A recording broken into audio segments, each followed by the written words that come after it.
एणिकी park प्लट बिक्री हेब सहज कोहल हेब पूर्वर कटक राजस्व मंत्री सुरेश पुजारी करिले बड़ घोषणा जो सर्वाधिक 5000 वर्गफुट परिमित प्लट बिक्री रे सरकार कटकणा हटाइबाकू जाउछन्ति।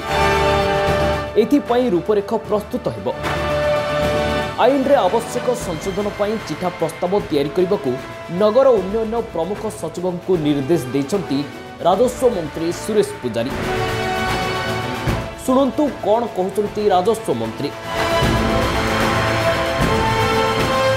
प्लॉटिंग करी जमी बिकिबा एवं अपार्टमेंट रजिस्ट्रेशन ये सबू को निकरी द्वितीय बैठक अनुष्ठित होता जो बैठक रे नगर उन्नयन विभाग मान्यवर मंत्री श्रीयुक्त पुष्टचंद्र महापात्र से मध्य उपस्थित थिले।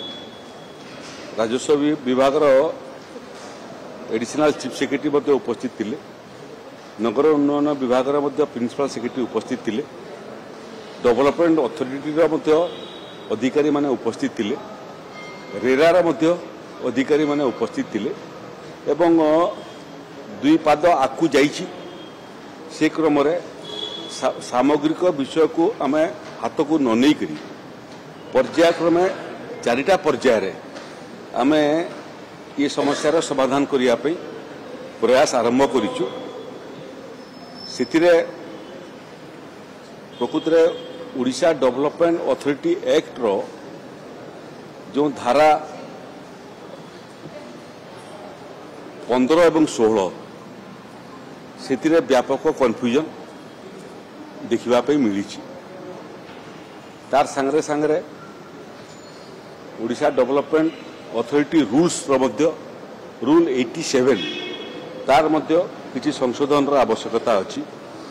गुड़िए आईन गोटे पटे रेरा केंद्रीय आईन गोटे पटे ओडिशा डेवलपमेंट अथॉरिटी एक्ट तार संगरे संगरे पुणी रीजनल इम्प्रूवमेंट ट्रस्ट एक्ट ये गुड़िए आईन रो परस्पर विरोधी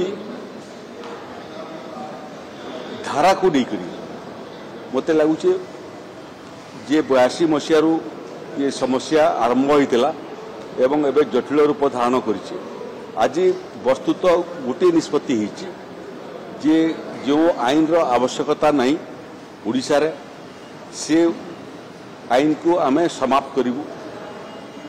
जो आईन रो आवश्यकता अच्छी राज्यर आईन ताकू केंद्र रो आईन रो रेल रे पकेबू आमे दुईटा अलग अलग रास्ता रे गले हेबो नहीं। तृतीय पार्ट प्लॉट बिक्री को लेकर जमी बिक्री को लेकर जो असंतुलन देखा देइछि सेतिरे 5000 स्क्वायर फीट पर्यंत जमी बिकिबारे समस्त प्रकार बाधक को आमे समाप्त करिया पे जाउछु।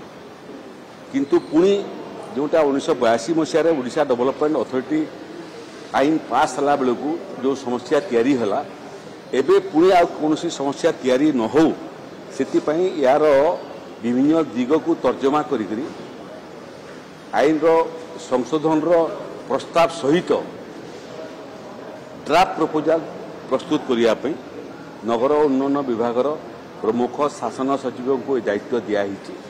प्रवासी भारतीय मानकर ई सम्मेलनी परे चलित मासरे से राजस्व विभाग अधिकारी मानकर संगे वार्तालाप करेंगे।